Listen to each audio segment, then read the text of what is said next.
I say, yo, shout out to everybody tuning in. Appreciate y'all. Today we talking the young superstar from Chicago, Anissa Morrow, number 4 in scoring, something like 25.7. Number 7 in rebounding, 12.2, something like. And when you watch the games, you just see it. Like some players, they had these numbers, but when you watch them, you be like, man, that ain't really all that. Some people used to say it about some of Floyd fights, like, man, this ain't really as exciting as I thought. But when you come see a Anissa Morrow game, it's action packed, and now you adding that with Van Lith, who's a character, Mamba, Angel. We ain't even got to talk about that. Flau'jae, she the glue. She like the Draymond of the team. And then we got all the young killers coming. Like it's really bad for y'all. And I see a lot of y'all nervous. Like really Iowa fans. I mean, they saying y'all teaming up. Oh, this and listen, y'all better tell Caitlin, get out there and start recruiting. There's no reason with everybody leaving Stanford that she shouldn't have been talking to Brink. Maybe she got a shootout or something. Like the women's basketball as a whole, I'm saying this. With this new team up and this history being made, we is losing that rivalry that was gonna be the Magic Bird. Cause now it is lobster, but it's on Caitlin. Caitlin gotta understand the position she's in, the time we in. It's not time to be Derrick Rose. It's not time to be Carmelo Anthony. When LeBron was like, hey bro, we about to team up Miami, woo woo, it's supposed to be me, you, and Wade.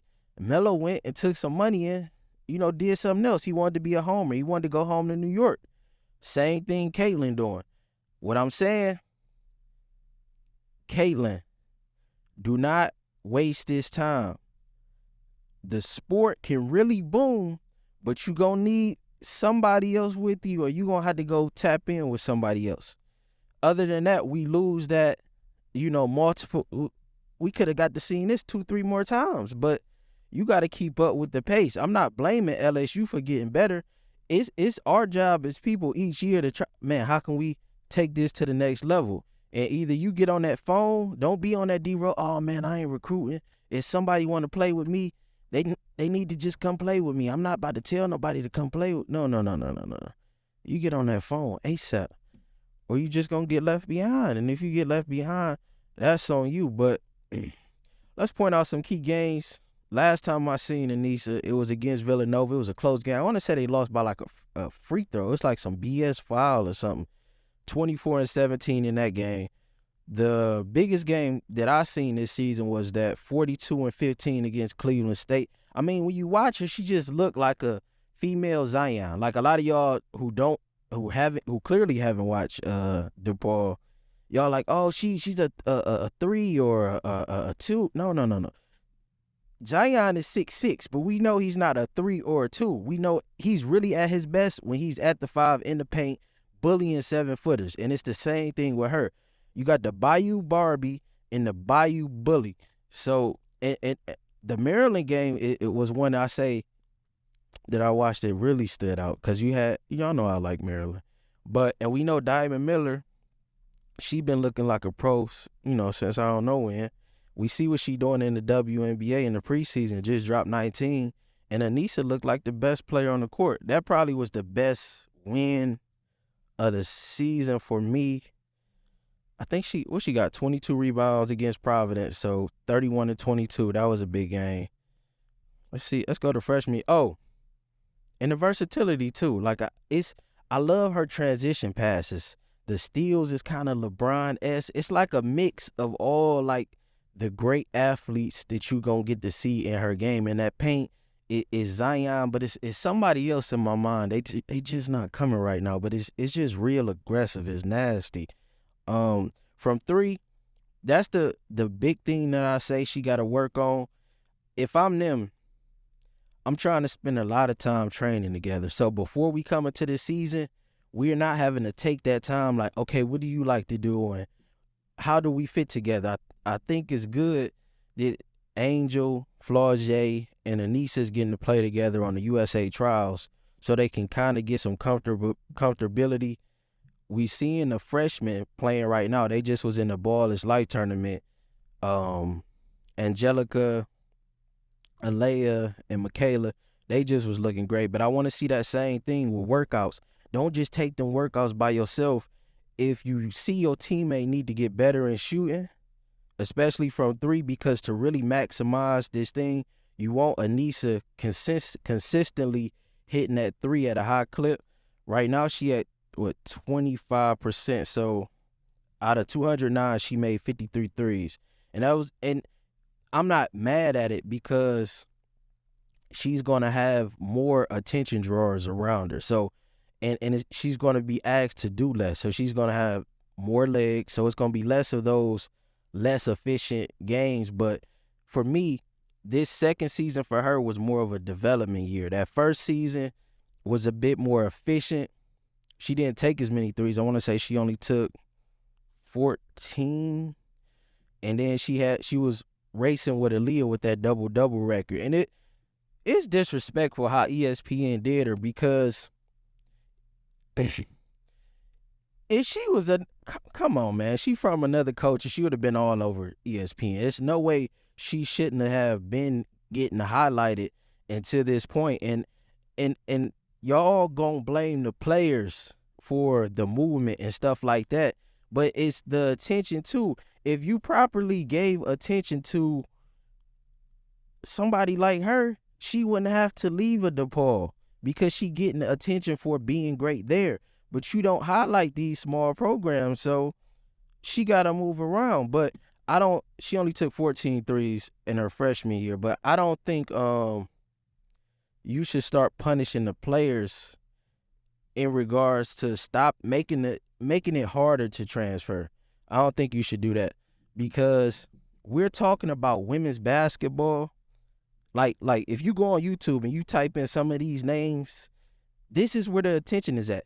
Like the culture vultures that don't really care about the sport, they see they can get numbers off this now.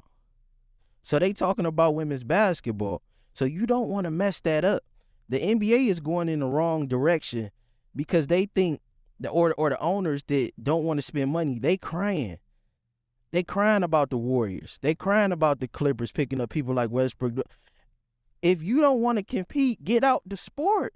But as far as the fans who consuming the product, we like movement. We the 2K babies. We turn off trade restrictions and all that and put the best players where we want to see them. We want to see this best talent together and see how that look. We come up on playgrounds, the best players teaming up and stuff like that. AAU, that's all the culture. Don't take away from the culture. And I know that's going to be the next thing coming. How can we restrict this? Because it's going to be a lot of y'all coaches out here crying, but you don't understand it's still best for the sport.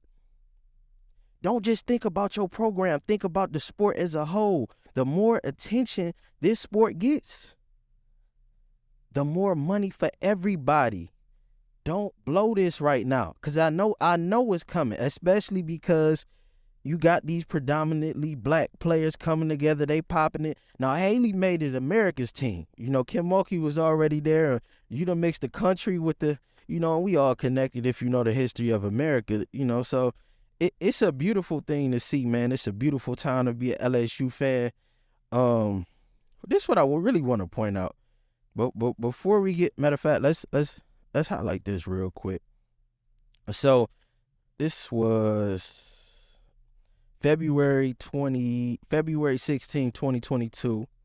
DePaul freshman Anissa Morrow has recorded her 20th straight double-double tonight against Marquette. She becomes just the fourth player in women's Division I history with at least 20 consecutive games with a double-double. So, and she finished off at 23 in her freshman season. So, that's self-explanatory.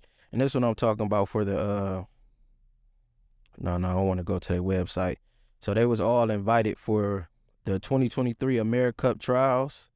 And I think they can get a rhythm right here. Like, I want to see really that connection on the court. I really would have liked to see them in a 3-on-3, but we got Flaugier. Oh, happy birthday, Angel. We got them out at the overtime elite tournament doing commentary, and I got something on that too. It's something I don't think I got some. I can't even talk about it, but just know something coming with that. But this is what I really want to talk about, because Iowa fans is out here talking nonsense again. So hold on. Where is that? I can't find it, but dude was like, and I just seen like a few people post this.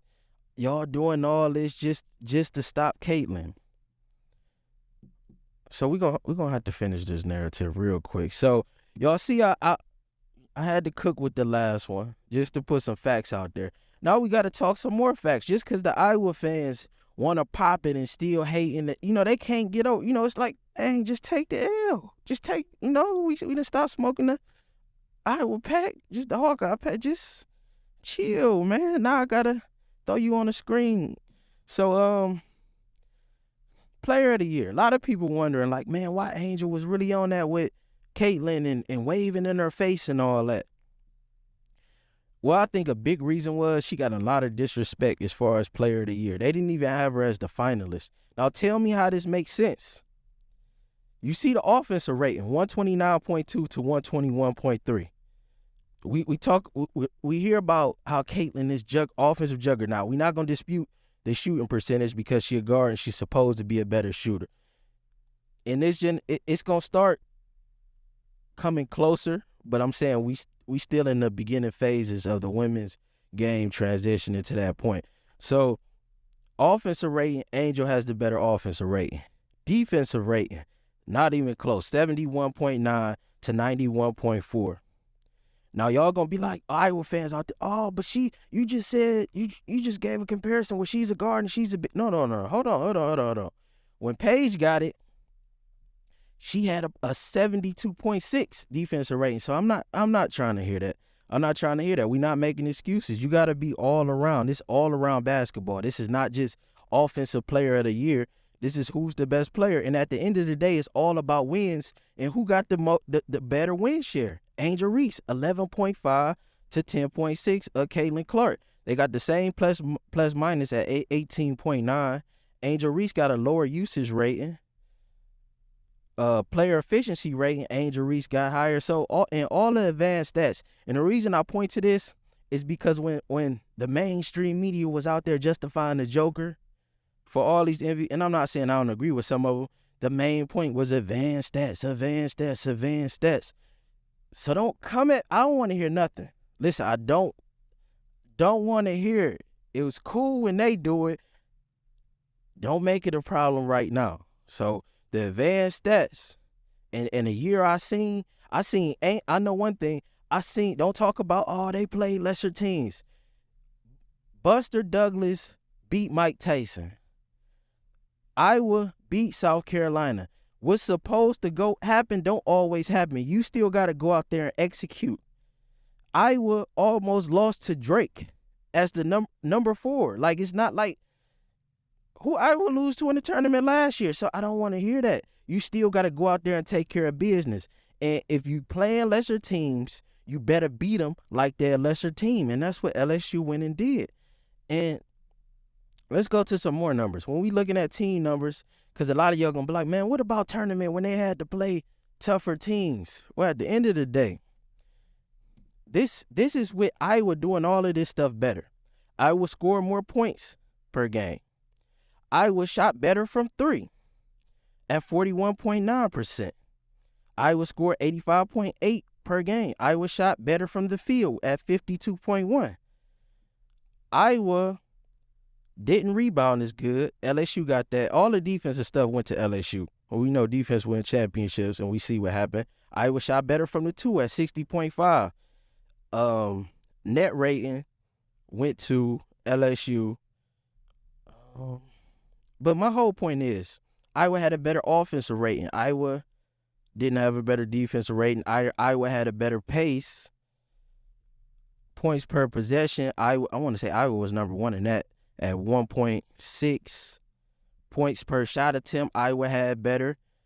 Effective field goal rating, Iowa had better. So at 3-point rate, Iowa had a 39% to LSU's 19.5. So everything on paper was better for Iowa, but just because Iowa got to the championship and laid an egg, that's not LSU fault. The better the competition, the better LSU got without a so-called super team. So I don't want to hear all this crying from Iowa fans. Y'all can tone it down, man. Y'all got packed up last year, and y'all not even in the conversation. So as far as competition this year, we looking more towards South Carolina. They got some bigs, but one difference I want to see in the offense from LSU is just more action off ball. A 4-out, 1-in, motion offense, just more action. Golden State, Sacramento Kings type offense, movement. I want Michaela at the 1. And speaking of Michaela, 12 Island, I think a lot of y'all waking up now. But at first it was disrespectful. Y'all ain't 2,000 points. We just brushing our eye at that. They say she number 2, but she the one out here competing. Why Juju ducking all these tournaments? We ain't see her in the what's that? The Nike, the first ever Nike Hoop Summit. They say she got. I ain't see no injury the whole game. I ain't see no limping, nothing. We ain't see her in the ball is life. I've been waiting to see LSU recruit versus USC recruit. I couldn't see it in the McDonald's All-American game because they was on the same team. So one thing, let's talk schedule. We need USC LSU. I'm tired of Juju. Somehow she keep going out the back door. We need that matchup. Moki already said they not playing Louisville, so I ain't gonna even waste my time on that. But we need Juju versus Michaela. I just think that's a must-see matchup. What else? I need Maryland. I want Angel to go back to Maryland. I think that's a good matchup too. A lot of people will be talking about, what happened, the storyline behind the scenes. I just pictured the little mini doc before that game. That'd be good for TV. Arizona, we need Jada Williams. She biggest NIL high school, and you got 3 or 4 of the biggest NIL in college already. We need that one. What else game I need? Oh, we need Iowa. We want Iowa for Thanksgiving. We're gonna run that back one time, spank them again, and then get ready to go into SEC play. But I just want to say shout out Kim Mulkey, man. She been doing a great job, man. Great job at recruiting. Got Jada Richards coming. Alea, Angelica. It's just looking good in Baton Rouge. And the door closed, man. I'm sorry, we had it open for a little bit. Y'all could have came in and, got y'all's off, but, it's too late now. And shout out to everybody tuning in. Happy birthday, Angel Reese. I'm out.